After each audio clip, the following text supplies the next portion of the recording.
dirán cara y cráneo, algunas me dirán estructuras específicas, ojo, nariz, boca, no, pabellón auricular, en fin, yo voy a ir estructurando cómo es que voy a evaluar cuando estoy frente a una evaluación de cabeza.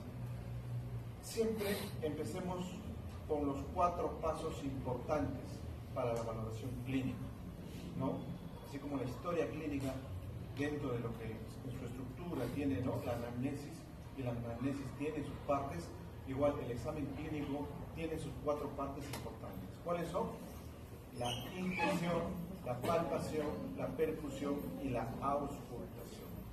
Entonces la pregunta será, ¿cuáles de esos elementos voy a utilizar yo cuando estoy evaluando desde el punto de vista semiológico la cabeza? Entonces diré, inspección va de fondo, ¿no? Palpación va de fondo, percusión de la misma manera. ¿Y ustedes creen que puedo utilizar auscultación cuando evalúo cabeza? También. En este caso, ya vamos a ver en qué casos, pero los 4 pasos del examen clínico las vamos a utilizar acá. Es importante, cuando uno va a ir a hacer una valoración clínica, una evaluación, tener las armas o las herramientas que nos ayuden a ampliar nuestro diagnóstico, nuestro examen, y de esa manera tener mejor información. ¿Qué creen que debemos utilizar cuando vamos a empezar la valoración de cabeza y cara? Sobre todo de cabeza, ¿no? Entonces, elementos tan sencillos como puede ser un bajalengua, o elementos tan complejos como un oftalmoscopio, un rinoscopio, un otoscopio, una lámpara de iluminación, ¿no? Ya se estarán ustedes imaginando qué estructuras voy a evaluar yo cuando tengo.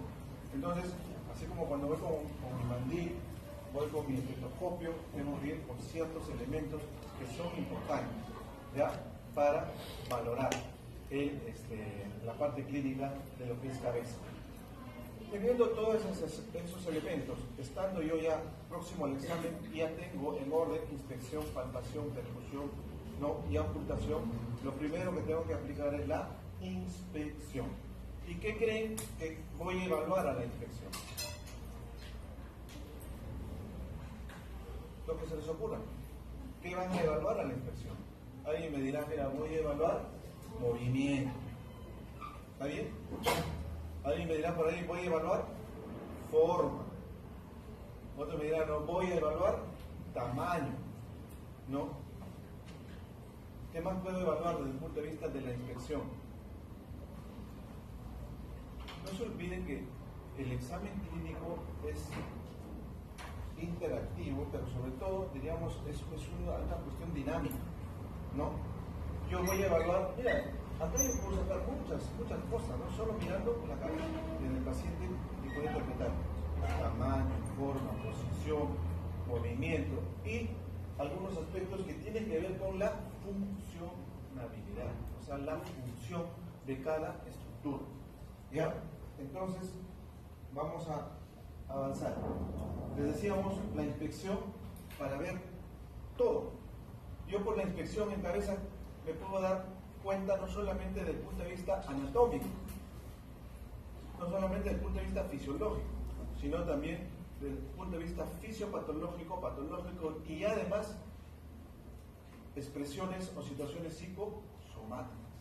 Yo mirando la cara puedo definir el temperamento de la persona, su estado anímico de la persona, su respuesta a estímulos exteriores, una serie de informaciones, ¿no? Su estado de nutrición, su respuesta, su estado inclusive general, ¿no?, su estado de conciencia. Imagínate toda la información que nos da la valoración, sobre todo a la inspección.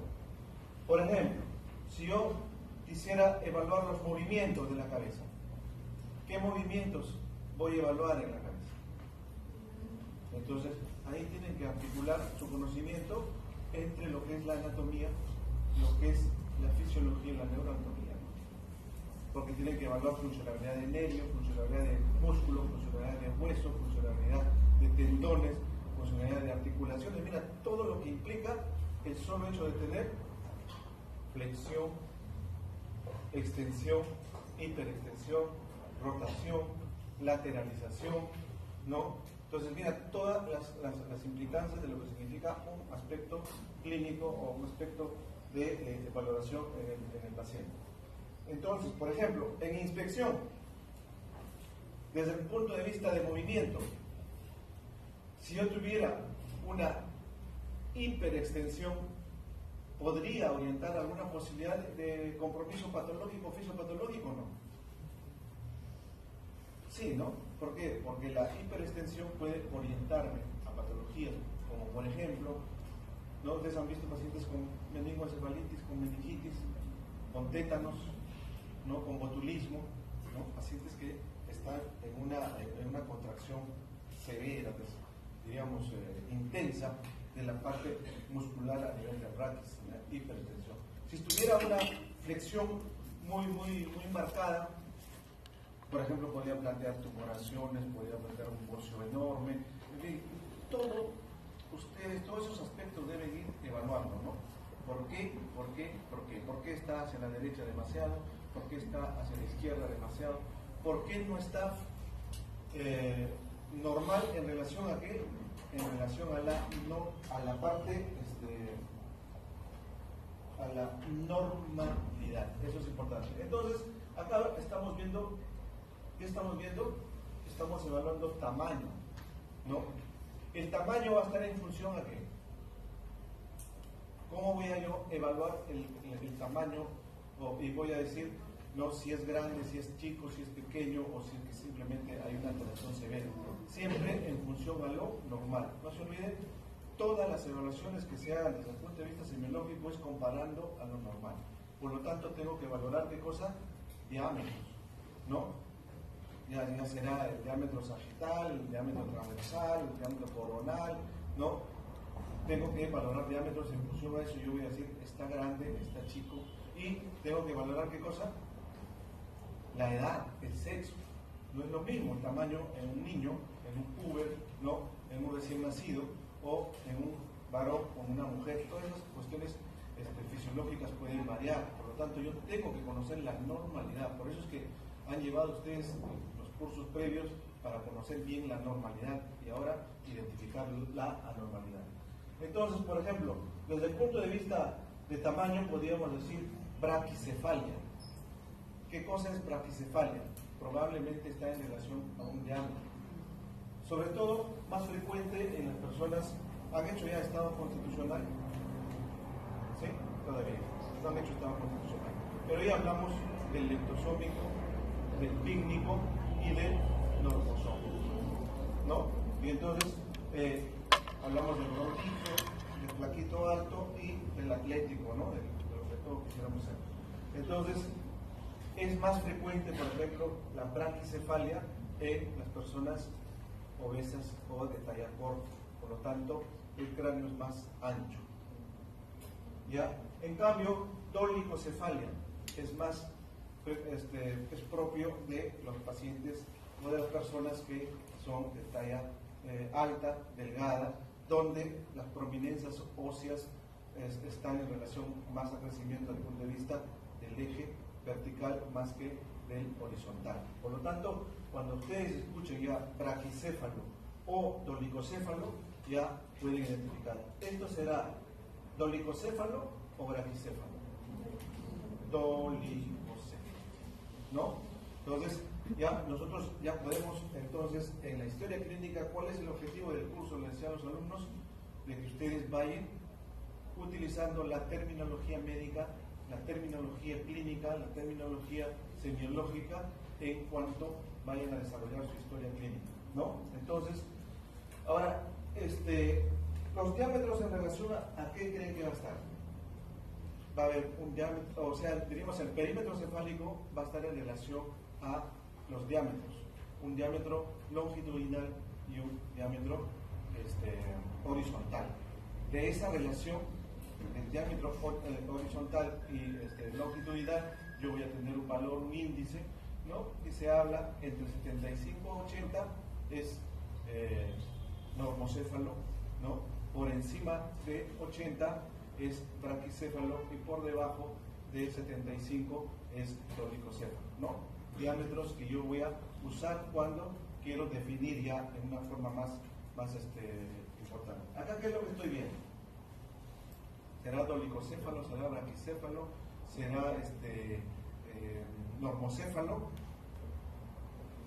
Hay otra valoración en cuanto al tamaño en función al desarrollo. Yo les he hablado de diámetros, ¿no? Inicialmente, pero ahora también voy a ver que hay una valoración en función a qué, en función al desarrollo del cráneo, ¿no? Entonces, cuando el cráneo se expande demasiado, también aumenta de volumen, ¿no? Y hay edades en las cuales se puede expandir, sobre todo cuando no se ha cerrado adecuadamente, ¿qué cosa?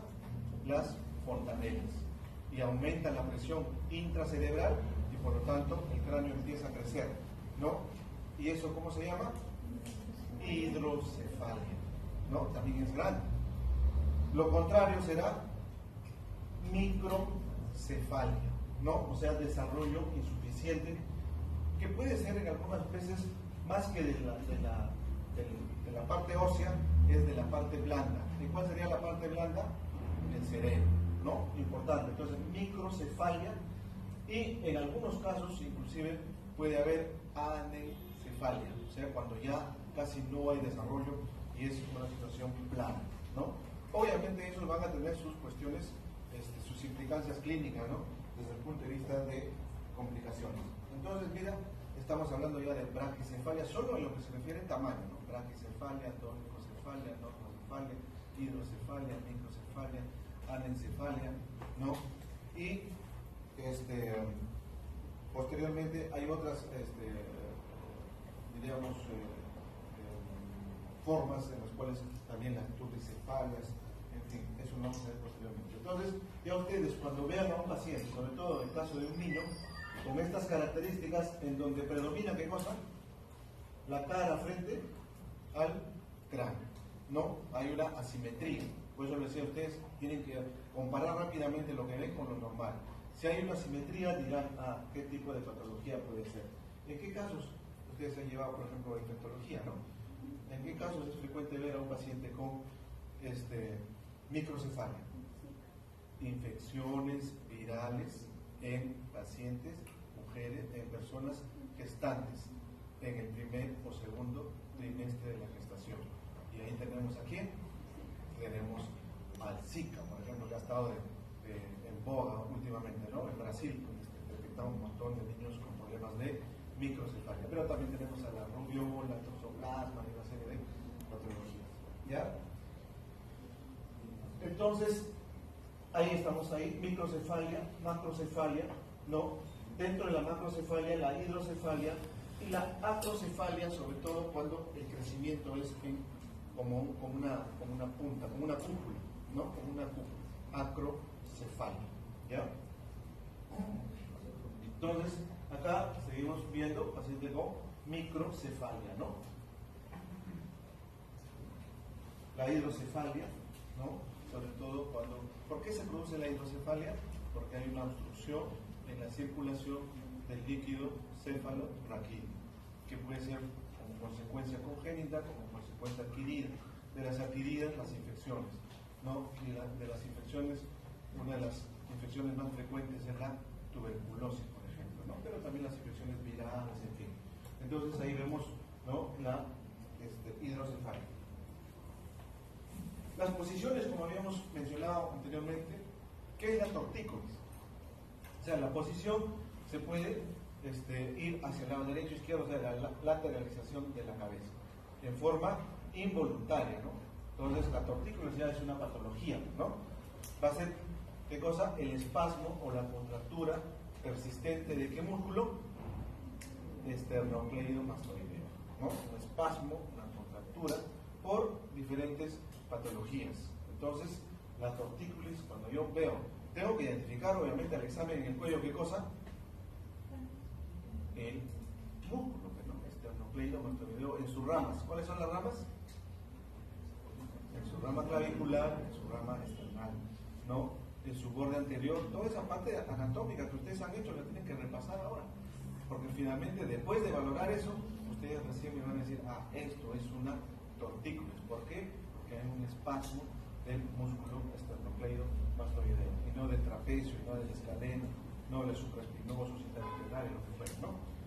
Entonces, o por ejemplo, cuando hay lo que nosotros llamamos los opistótonos, o sea, cuando hay también alteraciones infecciosas en las cuales hay una hiperextensión, una tracción hacia atrás, o cuando hay problemas de articulación, o sea, cuando hay articulación entre la primera y segunda y tercera, articulaciones cervicales, va a haber alteraciones en el movimiento, las artrosis o la sinartrosis, ¿no? O a veces inclusive las anquilosis, ¿no? ¿Qué son las anquilosis? Son alteraciones en las articulaciones cuando el paciente no mueve por un largo tiempo la articulación, sobre todo los pacientes postrados, pacientes abandonados, ¿no? O pacientes con alguna patología que impide el movimiento. Movimientos anormales también, ¿no? Les dije movimientos anormales. Los normales ya lo hemos explicado, los anormales, cuando hay, por ejemplo, los famosos tics. Ustedes han visto o han escuchado de la enfermedad de la corea, ¿no? Corea mayor, corea menor, ¿no? La corea mayor, la de Seidenhardt, o la corea menor, la de Huygens. Alteraciones en ganglios basales. ¿Qué son los ganglios basales?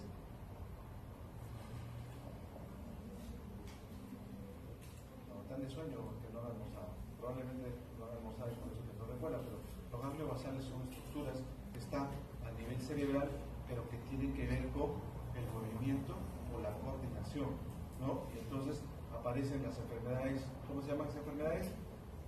Del sistema extrapiramidal. ¿Han escuchado del Parkinson, que es lo más simple, ¿no? Entonces, alteraciones a ese nivel me pueden dar movimientos involuntarios, ¿no? Los temblores, bueno, algunas veces ya por cuestiones de edad, los temblores en niños, ¿no? O movimientos involuntarios en función a patología cardíaca, ¿no?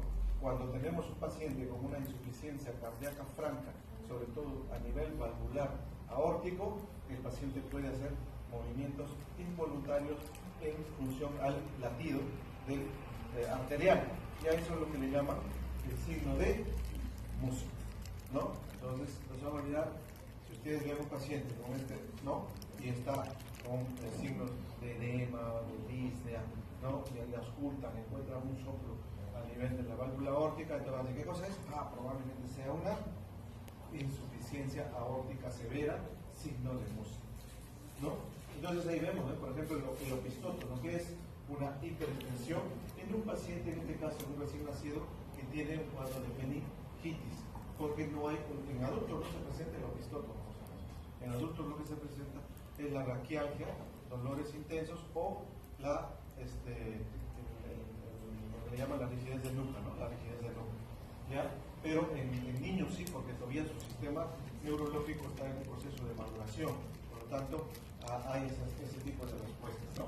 Esto es tan intenso en niños, ¿no? Porque el tejido nervioso madura hasta qué edad, ¿no? Por ahí revisiones que tienen 5, otros dicen hasta los 6, otros dicen hasta los 7 años. Entonces el niño puede presentar estos movimientos que son tan intensos, tan espasmódicos, que pueden proporcionar fracturas, ¿no? A nivel costal, a nivel vertebral, ¿no? Producen radiomiolisis, o sea, destrucción muscular, ¿no? Entonces la radiomiolisis, la destrucción muscular y una serie de aspectos importantes. Entonces, también se da en la intoxicación por estricnina. ¿Han escuchado alguna vez de la estricnina? ¿No? Con el veneno que matan a los perritos, ¿no? Le dan en la carnecita. O sea, la estricnina en adultos, en humanos, puede producir opistótonos, contractura muscular, rigidez, ¿no? Espasmos musculares, igual que tétanos, como hacíamos el botulismo y todo eso. La tortícolis, que está bien establecido acá, ¿no? Importante también cuando nosotros valoramos cabeza, ¿qué cosa hay que valorar? Obviamente el cuero cabelludo, ¿no? Desde el punto de vista de la inspección en el cuero cabelludo, bueno, como ya han llegado ya, y eso lo han hecho más que sobra cuando han hecho piel y faneras, ¿no? En piel y faneras han hablado de lo que es todas las características y consideraciones que debemos tener cuando debemos el cabello. Pero, sobre todo, buscar si es que hay zonas de ausencia de cabello, y entonces estamos hablando de la calvicie, de alopecias areatas. Hay que saber diferenciar una cuestión, diríamos, una cuestión fisiológica normal por una distribución hormonal, ¿no? En relación a los andrógenos, ya sea en varones o en mujeres. Hay que saber diferenciar de la historia genética o hereditaria, pero de lo que es una patología en realidad, ¿no? Entonces, las alopecias, cuando hay ausencia, hay una serie de alteraciones por las cuales puede caerse el cabello, ¿no? Por ejemplo, ¿no? Caída de cabello, hipertiroidismo, ¿no? Problemas de avitaminosis, problemas de sistema neurovegetativo, en fin, una serie de infecciones, ¿no? Infecciones micóticas, bacterianas, ¿no? Infecciones inclusive hasta parasitarias, ¿no? Por ejemplo, la famosa la ladilla, ¿no? ¿Qué cosa es la ladilla? La ladilla es una infección por un parásito, ¿no? Y eso es digamos, la carosa, ¿no? El ácaro. Muy bien. Entonces, evaluación de la frente, ¿no? En la frente, ¿qué cosa voy a evaluar? ¿Qué me interesa? La amplitud. Muy bien. ¿Qué más? Las características de la piel y de los músculos. No se olviden que, por ejemplo, el cuero cabelludo puede buscar lesiones primarias o secundarias, ¿o no? Claro que puede buscar lesiones primarias o secundarias, puede buscar si hay nódulos, si hay pápulas, si hay vesícula, si hay excoriación, si hay úlceras, si hay fisura. O sea, no se olviden que está implícito cuando yo voy a hacer la valoración clínica del paciente desde ese punto de vista. Pero, de la misma manera, ¿no? Cuando yo evalúo frente, tengo que evaluar, por ejemplo, si es que yo evalúo músculo, ¿el músculo qué características le da a la frente? Sobre todo que tenga yo o no lo que son los surcos frontales, ¿no? La arruga de la frente, ¿no? Y eso ya me puede, ¿no? ¿Está presente o no está presente? ¿Es simétrico o no es simétrico? ¿O está ausente en una parte y está presente en otra parte? Y rápidamente puedo hablar, esto es una parálisis facial periférica, es una parálisis facial central, pues es una hipertonía por una secuela de un parálisis facial periférica, en fin. Entonces, ¿cómo yo voy a evaluar las arrugas? Le voy a decir al paciente, frunza el ceño, eso no me va a entender, pero sí me va a entender, ¿no? Mire hacia arriba. Mire hacia arriba, entonces yo lo que busco es cómo están los surcos. ¿Están presentes o no están presentes? ¿No? Y cómo es en cuanto a su morfología, si está muy expresado, si está poco expresado, ¿no? Porque ya no solamente voy a pensar en problemas neurológicos, también puedo pensar en problemas muscular, si está hipertónico, si está hipotónico, si está atónico, en fin, una serie de situaciones, ¿no? Las cejas también son importantes, ¿no? ¿Qué cosa yo evalúo, busco en cejas? Igual, lo que decimos, ¿no? Lesiones primarias, secundarias, pero también tengo que buscar si está presente o no está presente. ¿Tendrá alguna función? ¿La ceja tendrá alguna función? ¿O simplemente es estética? No tiene función. Y una de las funciones importantes es de protección, ¿no? ¿Qué pasaría? Se caería todo hacia hacia el globo ocular o a la fosa orbitaria y podríamos tener. Entonces, al menos de cuerpos extraños nos defienden, ¿no? Obviamente es una cuestión estética, pero también puede ser asiento de ¿qué? De múltiples patologías, ¿no? De la misma manera, infecciones sobre todo, ¿no? Pero también me puede orientar si está hiperpoblada, si está hipopoblada o si es que está desapareciendo a ciertas situaciones de enfermedades sistémicas, como por ejemplo el hipotiroidismo, ¿no? O por ejemplo la enfermedad de Hansen, ¿no? ¿Saben qué es la enfermedad de Hansen? La lepra, por ejemplo, ¿no? Entonces, características de fascia leonina, ¿no? Una distribución anormal de las cejas, ¿no? En cuanto a la cola o en cuanto al cuerpo. Entonces, importante, ¿no? La coloración, por ejemplo, ¿no? El vitiligo, el albinismo, enfermedades de Wallenburg, o sea, hay enfermedades de tipo, diríamos, enzimáticas en recién nacidos que, digamos, la felicitonuria, características especiales en cuanto a la coloración de las cejas, ¿ya? La distribución es importante. El mixedema, por ejemplo, ¿qué cosa es el mixedema? Es básicamente una infiltración de tejido mixedematoso a nivel de la hipodermis, ¿no? O del tejido celular subcutáneo y empieza entonces a aparecer como unas almohadillas, ¿no? No se olviden que también bueno, la ceja se está cubriendo, ¿qué cosa? Se está cubriendo el borde de la órbita. Y no se olvide que el borde es muy fácil de poder chocar y poder condicionar, ¿no?, lesiones severas. Entonces también es una almohadilla, es una protección, ¿no? Y si se produciera alguna lesión, la formación de hematomas y todas las cosas, ¿no? Bueno, ahí para ver sobre todo lo que es la alopecia, ¿no?, la caída del cabello, pero en una otra situación circunscrita, ¿no? Tenemos la alopecia areata, ¿no?, en sus diferentes manifestaciones, ¿no? Mira acá, en lo que es cuero cabelludo, ¿qué están viendo ahí? Algunos dirán úlceras, otros dirán fístulas, otros dirán absceso, ¿no? Otros dirán, mira, eritemas, ¿no? Hay quizás un nódulo, tantas variaciones de lesiones que puedan presentarse a este nivel, ¿no? Y esto de acá son fístulas, ¿no? O sea, probablemente absceso que ha debridado. Habría que ver qué tipo de infección generalizada, ¿no? Por ejemplo, hay una infección que puede ser por secreciones por estafilococo, ¿no? Aureus que pueden producir este tipo de laceraciones, a la vez que te está produciendo alopecia, ¿no? A la palpación es importante buscar tumores, buscar hematomas, ¿no? Buscar en niños, sobre todo si las fontanelas están presentes o no tanto presentes, sino si están tensas o están hundidas o si están cerradas, ¿no? ¿Qué pasaría si yo palpo y la fontanela está tensa, está protruida? ¿Qué me haría pensar? Sentido común siempre, muchachos, sentido común, después recién razonamiento y después recién conocimiento. O sea, sentido común, sentido lógico y luego ya su conocimiento. Digo, algo está empujando de adentro hacia afuera, ¿no? ¿Qué cosa puede ser? Probablemente esté aumentando la presión y eso está empujando hacia afuera. Hasta ahí es sentido común, ¿sí o no? ¿Y a qué aplicaría como mi conocimiento? Diría, si es que está aumentando la presión dentro de la cavidad o bóveda craneana, entonces estoy pensando en una posibilidad de hipertensión endocraneal.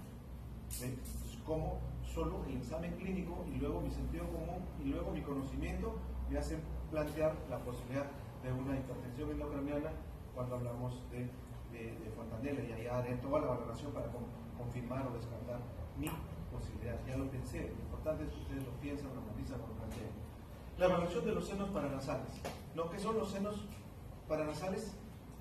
Tenemos senos paranasales frontales, tenemos senos paranasales maxilares, tenemos senos paranasales etmoidales. Lo importante es que son cavidades, ¿no? Cavidades que están llenas de aire y a veces se puede llenar de líquido, ¿no? Pero nos sirve ¿para qué? Algunos dicen no tiene función, otros dicen sí tiene función porque nos sirve como una caja de resonancia y nos modula la voz, ¿no? Y nos ayuda para orientar esos aspectos, ¿no? Pero son cajas vacías que yo las debo evaluar. ¿Por qué? Porque pueden alterarse, ¿no? Y si se alteran, yo puedo decir se ha alterado, ¿por qué? Porque hay algo sólido, porque hay algo líquido o porque hay algo gaseoso en demasía. Entonces, los senos frontales están, bueno, obviamente frontales, ¿no? Maxilares. Las etmoidales no van a ser accesibles a la evaluación clínica desde el punto de vista de la palpación. ¿Aquí qué voy a usar? No solamente palpación. ¿Palpación para qué? Para identificar. ¿Y percusión para qué? Para poder tener una respuesta de decir si es que está bien o está mal, ¿no?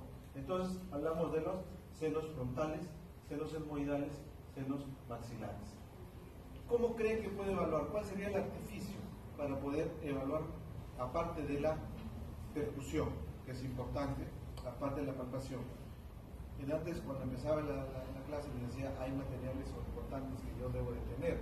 Y entonces, un aspecto importante para la evaluación de senos paranasales será el uso de las lámparas de iluminación, de una linterna o de la luz, ¿no? Porque son cámaras transparentes, puede dejar pasar la luz si es que yo introduzco la luz en la cavidad oral y puedo ver la translucidez y puedo decir, está transparente, está limpio, está translúcido, no hay problemas. Por lo tanto, porque ¿cuál es la patología más frecuente de los senos paranasales?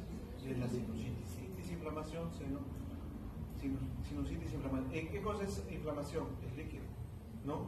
Y si es que hay líquido, se obstruye. A la percusión, ¿qué voy a tener? Matidez, ¿no? Si es que yo paso la luz, no va a translucir. Por lo tanto, indirectamente puedo decir, mira, si mi paciente tiene rinorrea. ¿Qué cosa es rinorrea? Secreción nasal. Mi paciente tiene fiebre, mi paciente tiene cefalea, mi paciente está con un cuadro de infección respiratoria, ¿no? Y encima tiene un dolor en la región frontal. Yo cuando le palpo tiene molestia. Le hago todo el examen, este tiene sinusitis. Clínicamente yo puedo hacer el diagnóstico sabiendo estos parámetros importantes. ¿Ya? Entonces, la valoración de los senos paranasales, ¿no? Ahí está, la percusión. Siempre trato de repetir para que quede más fijados los conceptos, ¿no? Y en este caso estamos percutiendo, ¿no? ¿Qué estamos buscando? No solamente el sonido, sino también el dolor, ¿no? Dolor, si es que el paciente así lo refiere, ¿ya?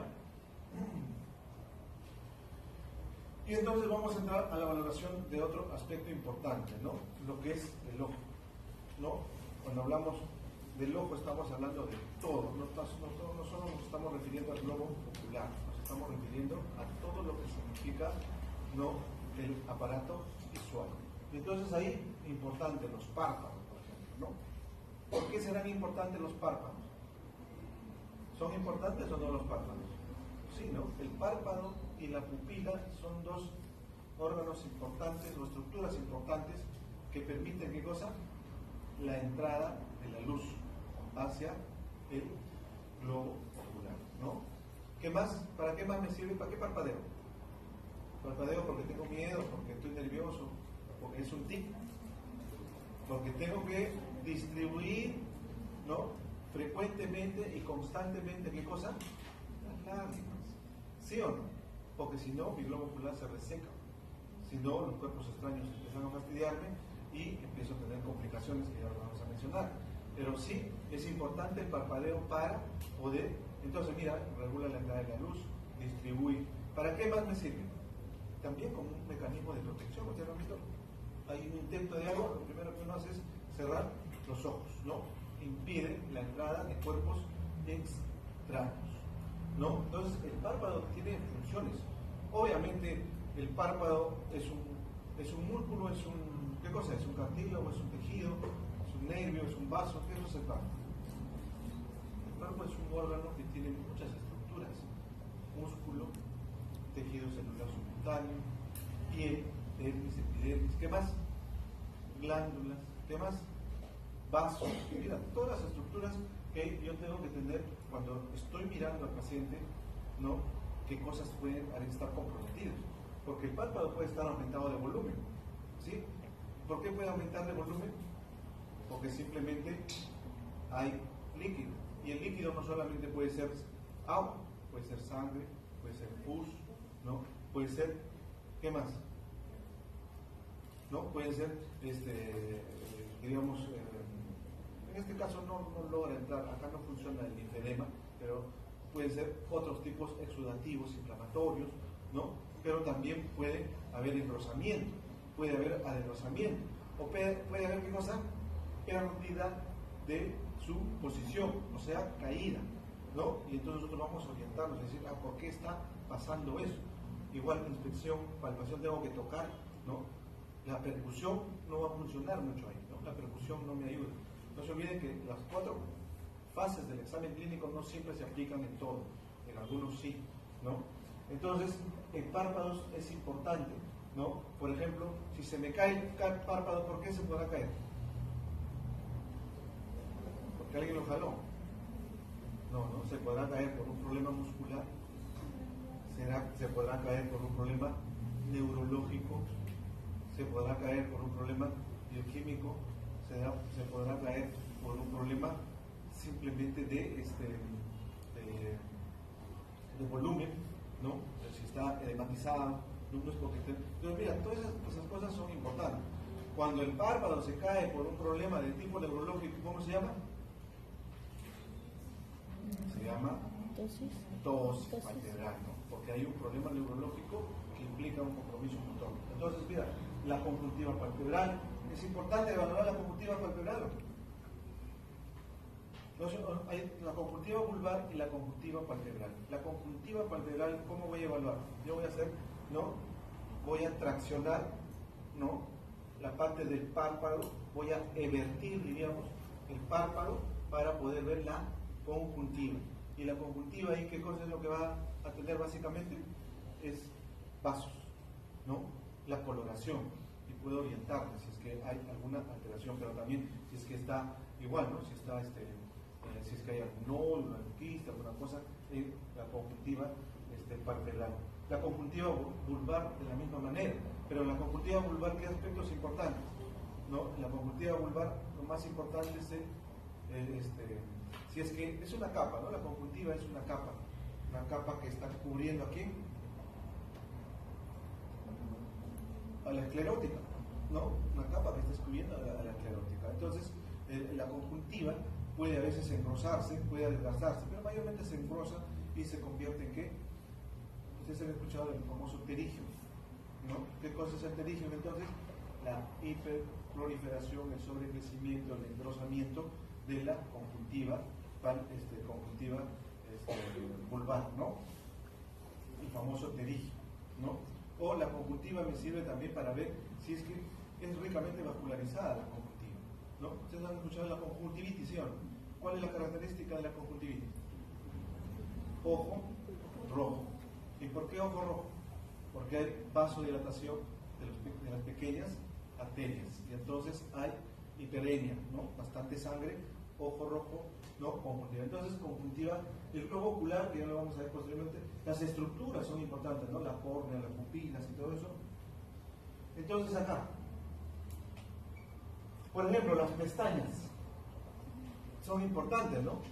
Pero sobre todo, no es una cuestión estética nada más. Aparte de que son para protección y todo, el problema es cuando se presentan las patologías, ¿no? Entonces, las pestañas se pueden dirigir hacia adentro, ¿no? ¿Y cómo se llamará eso? Entropio, ¿no? Entropio. Y si las pestañas se van para adentro, ¿por qué se puede ir hacia afuera o hacia adentro perdiendo la normalidad de las pestañas? Alguien me podrá decir, porque hay una infección a nivel del párpado, porque las pestañas se están insertando en el párpado, ¿no? Entonces, por ejemplo, hay una enfermedad que es el tracoma, ¿no? El tracoma es una infección, ¿no? Por unas bacterias, estafilococo, ¿no? Y produce inflamación. Como consecuencia puede producir sinequias. Sinequias es como fibrosis, un poco, se podría decir que le hace perder el hambre. Si va hacia adentro, ¿cuál sería el problema? Obviamente lo sientes como un cuerpo extraño, pero el problema sería la capa más externa, ¿no? Del globo ocular. En este caso, ¿cuál sería la capa más externa acá? La córnea. ¿Sí o no? Si la pestaña se va hacia la córnea, ¿qué cosa le va a producir? Irritación, inflamación, lesión, y entonces vamos a tener ¿qué cosa? La queratitis, ¿eh? Como una distorsión por una cicatriz a nivel del párpado puede condicionar a un... O lo contrario, ¿no? Se puede ir hacia afuera. El entropio, ¿no? Entonces, entropio son alteraciones en las cuales puede condicionar problemas. ¿Qué situaciones más? ¿Qué estoy evaluando acá? ¿Qué cosas puedo evaluar? La conjuntiva, ¿qué más? La esclera, ¿qué más? ¿Cómo se llama esto? La pupila, ¿qué más? El iris, ¿qué más? La córnea, ¿qué más? ¿Qué más voy a evaluar acá? El ángulo lágrimo nasal. ¿Qué más puedo evaluar acá? Puedo evaluar también el párpado. ¿Qué cosas hay al borde del párpado aparte de las pestañas? ¿Tenemos glándulas? ¿Sí o no? ¿Se acuerdan de qué glándulas? A ver. La glándula de Seyss, la glándula de Meibomian, la glándula de...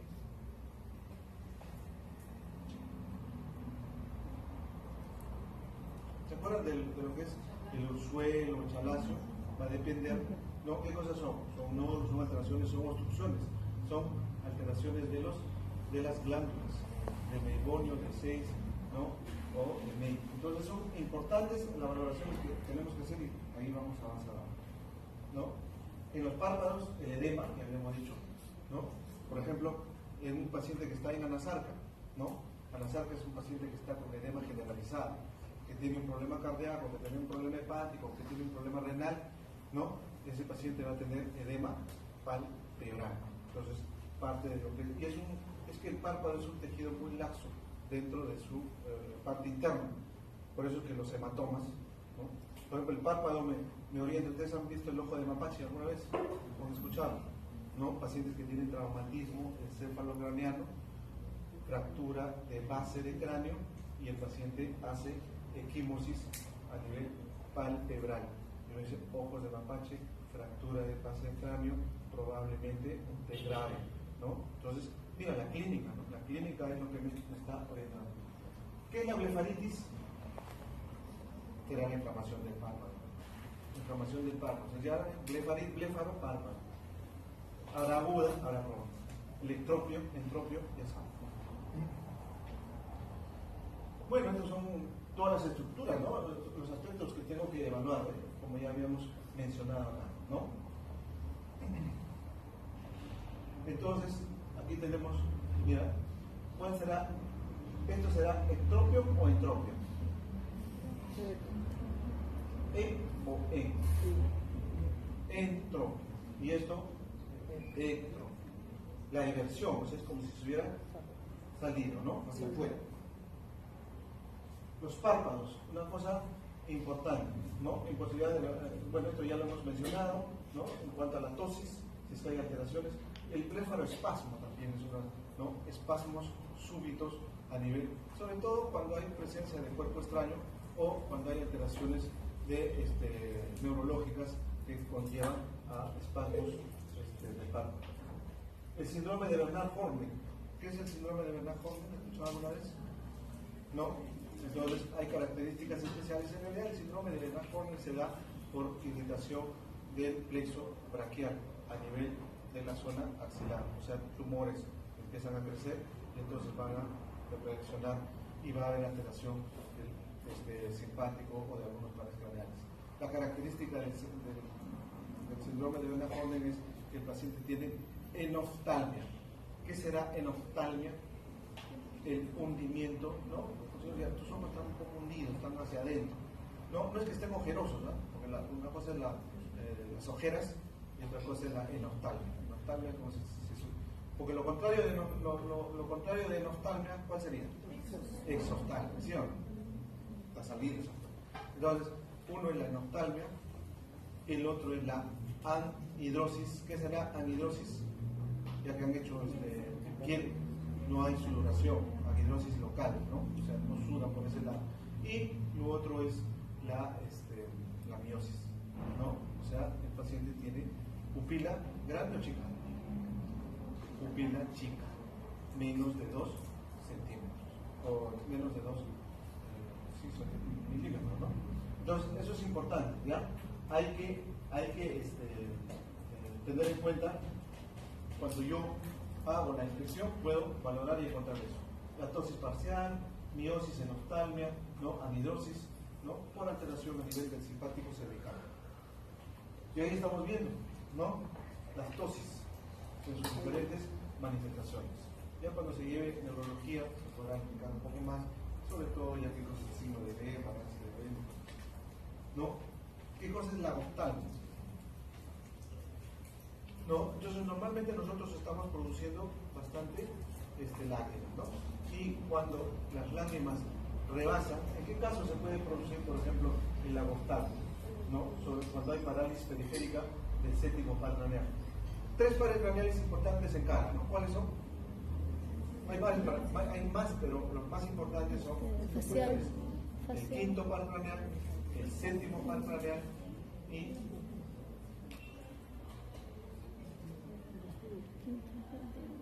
¿cuál sería el otro par craneal importante desde el punto de vista de ¿no? El séptimo, el quinto y para algunos el décimo paro craneal y el noveno paro craneal.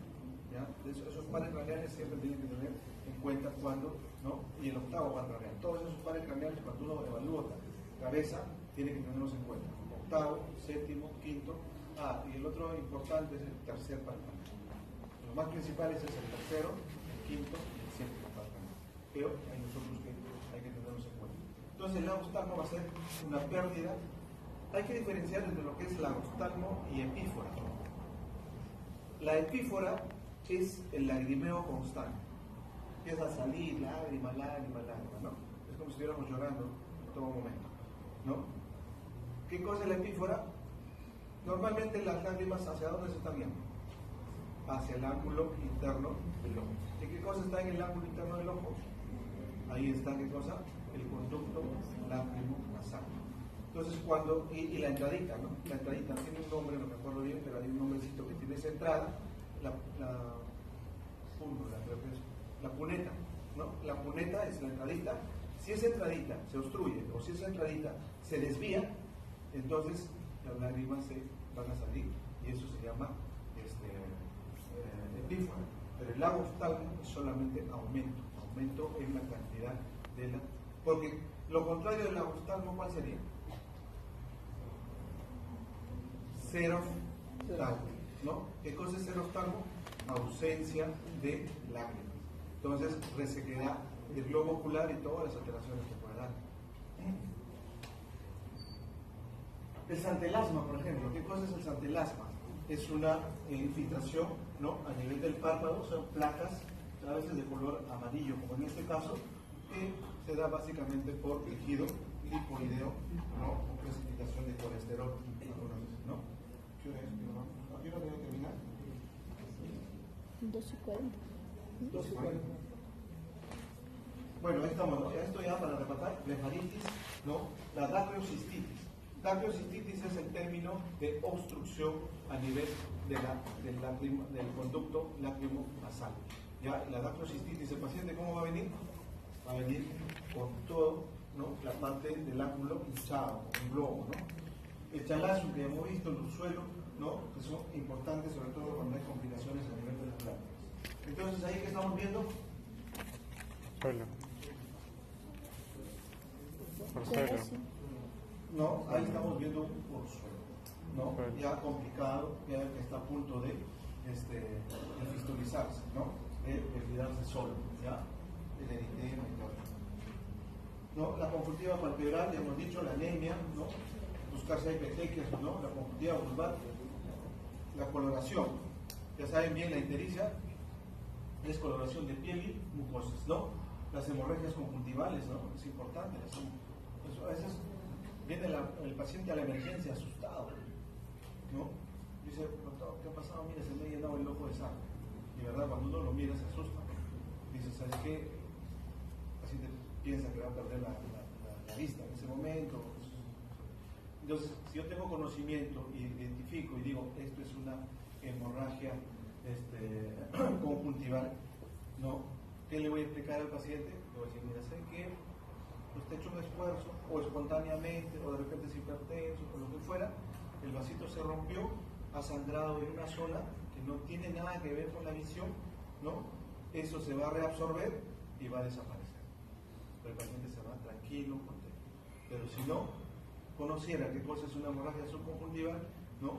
Entonces, a diferencia de lo que ya son las otras, ¿no? Porque pueden haber hemorragias en cámara anterior, cámara posterior, el hipopio le llaman, cuando la hemorragia es a nivel de cámara anterior. Ahí sí el problema no va a ser pues, a nivel de párpado, sino va a ser a nivel de globo ocular, ¿ya?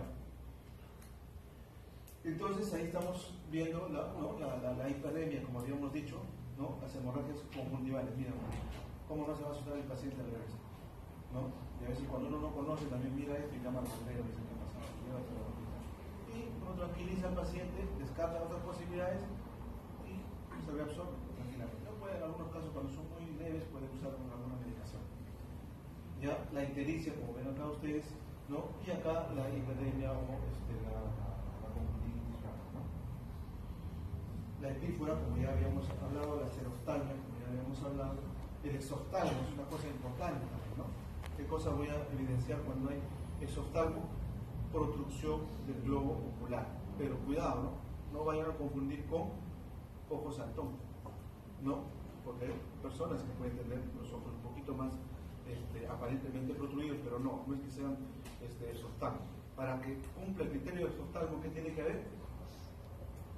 Que el párpado no logre cubrir, ¿qué cosa? ¿Qué está cubriendo el párpado normalmente? El iris, ¿no? ¿Sí? O cubre la pupila. El iris, ¿no? Entonces, y cuando ya no cubre el iris o la córnea, ¿no? Entonces, digo yo, esto probablemente sea un exoftalmo. Todo esto, ustedes lo van a repetir en neurología, pero solo para decírselo rápido. 6 músculos, ¿no? ¿Cuáles son? Los músculos del globo ocular, ¿no? El recto superior, el recto inferior, el recto externo, el recto interno, el oblicuo mayor y el oblicuo menor. Alteraciones en todas esas se van a dar por problemas neurológicos. Y entonces vamos a hablar de ¿qué? De los estrabismos. Divergente, convergente, subvergente o deo-subvergente. Subvergente hacia arriba, deo-subvergente hacia abajo. Subvergente hacia arriba, pero hacia adentro o hacia afuera. Hacia arriba y hacia afuera. Igual, deo-subvergente hacia abajo y hacia afuera. Ya después les preguntaré. A ver, todos estamos hablando en función a pares craneales, ¿no? ¿Qué pares craneales? Cuarto par craneal, sexto par craneal. ¿Qué otro craneal? Tercer par craneal, ¿no? Motor ocular común, motor ocular externo y el patético o el nervio materno, el troqueal, el llamado. Entonces, alteraciones a ese nivel se van a dar y entonces yo voy a tener esos problemas. Acá que estamos viendo el exoftalmo, ¿no? Aquí que estamos viendo estrabismo convergente. ¿Parálisis de qué par craneal? ¿Qué par craneal? ¿Qué pasó? ¿Qué músculo se cayó? Si es que está hacia adentro, ¿quién perdió? El que lleva hacia afuera, ¿sí o no? ¿Y quién lleva hacia afuera? El recto externo. ¿Quién inerva el recto externo? ¿El tercero o el sexto? ¿Ah? El sexto par craneal. ¿Ve? Entonces yo puedo identificar rápidamente. Inclusive puedo darme el lujo de decir a qué nivel está la lesión. Si es nuclear, extranuclear, el nacimiento, su trayectoria, lo que fuera, pero eso ya es neuroanatomía. Pero, valoración semiológica, ¿no? Acá que estoy viendo, estrabismo convergente o divergente. Obviamente, cuando yo voy a valorar, la mirada tiene que ser central. Y yo, ¿cómo voy a valorar el movimiento del globo ocular? ¿No? Y se valora ojo por ojo, ¿no? Y buscar los movimientos, no que me mueva la cabeza, ¿no? Sino el globo ocular, hacia afuera, ¿no? Hacia abajo, hacia arriba, hacia adentro, dependiendo, siempre centralizando. Entonces, acá estoy viendo yo un estrabismo, ¿no? Esto está metido, ¿no? Del ojo izquierdo. En cambio, acá que estoy viendo, subvergente o deo-subvergente.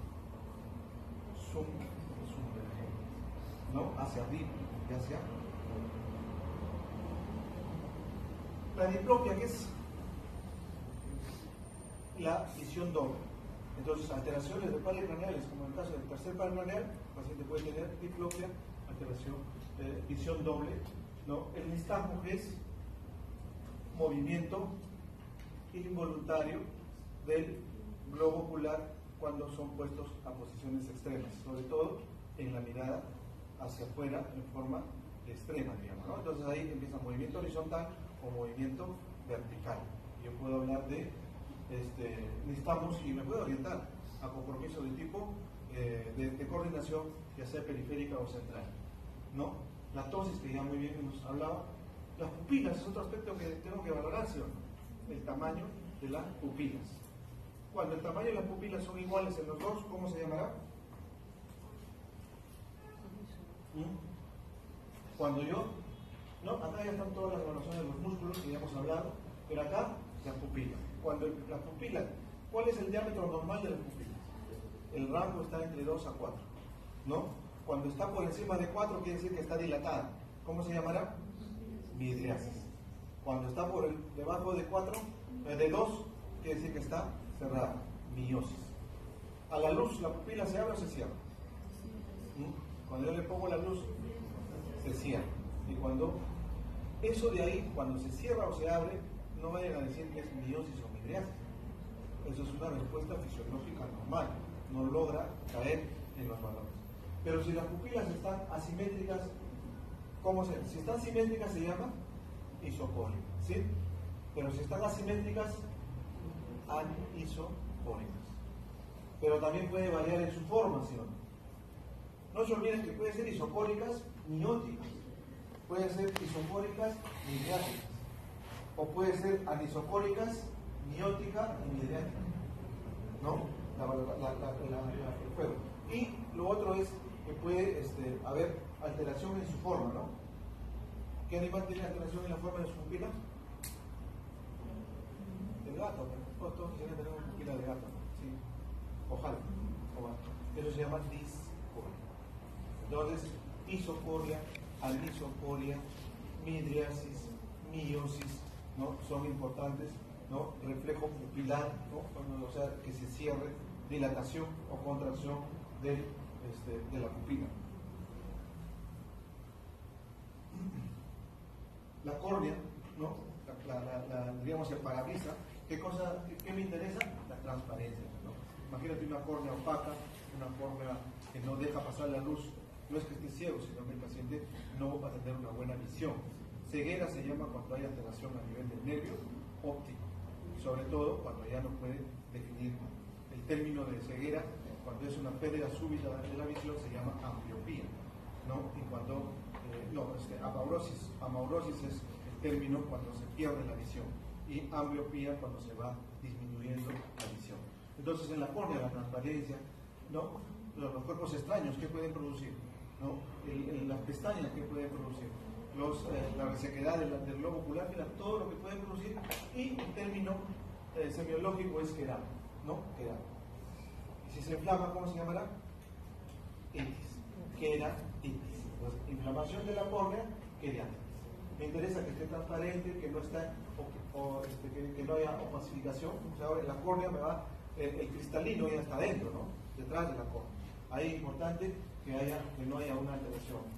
Entre el cristalino y la córnea, sobre todo la córnea, el cristalino, se puede opacificar, y eso es lo que le llaman la catarata, ¿no? ¿Ya? El arco senil es importante, a medida que pasa la edad, se pone medio azulado, ¿no? El arco senil. No, estos andinos son especiales en ciertas patologías. Los leucomas son alteraciones, diríamos, como consecuencia de la cicatrización de una lesión a nivel de la córnea, se van a producir manchas blancas y eso se llaman los leucomas, ¿no? Entonces, acá, ¿qué estaremos viendo? ¿Qué estamos viendo acá? ¿Alteración de la córnea o alteración del cristalino? No, acá estamos viendo una zona blanquecina, algodonosa, que obstruye la pupila. Por lo tanto, el paciente va a tener alteración. Y acá estamos viendo alteración del cristalino, ¿no? La catarata, ¿no? Acá el arco senil, como ya les había mencionado, ¿no? En las pupilas ya hemos hablado de isocoria, ¿no? Las pupilas de Argento son cuando hay un problema a nivel del tronco y las pupilas son puntiformes, ¿no? Las alteraciones de la visión, ¿no? Amaurosis, ambliopía, ya hemos explicado. Los campos pulmonares, los campos visuales son importantes, ¿no? Sobre todo para ver si es que hay hemianopsias, paraganopsias o alteraciones de las cintillas, en fin. Los escotomas son puntos que uno puede observar como mosquitos que empiezan a andar en la visión, ¿no? Las discromatopsias, alteraciones en la evaluación de los colores primarios, sobre todo, ¿no? Azul, rojo, verde, ¿no? El famoso daltonismo, ¿no? La fotofobia es importante, ¿no? ¿Qué cosa es fotofobia? Fotofobia, foto es luz, fobia diríamos miedo a la luz, pero ¿cómo se expresa en el paciente? Se expresa como dolor ocular. Entonces, si tú tienes un paciente con cefalea, tienes un paciente con fiebre, tienes un paciente con fotofobia, no vaya a ser una meningoencefalitis, característico de compromiso neurológico. Es como un dato importante, así como hay fotofobia, habrá pues botanes, otras importantes. Obviamente, en cuanto a la alteración de la visión, también vamos a ver no solamente campos visuales, sino también agudeza visual. Y en la agudeza visual, todas las alteraciones de las alteraciones de la refracción, ¿no? Que se han escuchado de la presbicia, del astigmatismo, de la miopía y todo eso. Muy bien, ahí es para identificar, ¿no?, la agudeza visual. En práctica ya ustedes van a hacer, la agudeza visual es importante para definir no solamente lo que es indemnidad de las estructuras, sobre todo de la retina, pero todas las capas, ¿no? Pero esa es la partida de SNE, ¿no? 6 metros por globo ocular, y uno empieza a identificar, y de acuerdo a eso, ¿no? La visión ideal es 20/20. Dependiendo de la cartilla, uno va a definir si está disminuida o no. Entonces, ahí, ¿qué estamos tratando de hacer? A mí me parece que no han ido nunca al hospital ustedes, ¿no? Estoy comprobando que nunca, la mayoría, no ha ido al hospital porque son cosas que ustedes están en la obligación de haber visto. Los estudiantes de medicina deben ir al hospital desde el primer año, quizás desde la academia, si es que ya su carrera es vocación, ¿no? Hay dos cosas, o es vocación o es ocasión. Yo espero que la gran mayoría esté estudiando medicina por vocación. Me acuerdo en el salón de clases cuando empezamos el primer día, el profesor preguntó, a ver, ¿por qué están estudiando medicina? Y todos decíamos, yo quiero ayudar al paciente, que el dolor, que la enfermedad, que la parte social. Una compañera se levantó y dijo, yo estoy estudiando medicina porque yo no tengo plata. Sincera. A veces hay otros que efectivamente es muy buena alumna, hoy en día tiene muy buena especialista, gana muy bien dinero, pero uno debe estudiar la medicina por vocación. Y la vocación significa dedicación. Y la dedicación significa sacrificio. ¿No? La gran mayoría me parece que no lo tiene, porque ya deberían haber hecho hospitales. Es un médico que está intentando hacer un fondo de oro. Vamos a quedarnos ahí porque el doctor ya terminó su clase. Como todavía tenemos el jueves, vamos a terminar. Pero mira, hay muchas cosas de las que hemos hablado que no están escritas o no están en las diapositivas, ¿sí o no? ¿Quiénes tienen que beneficiarse cuando vienen a la clase?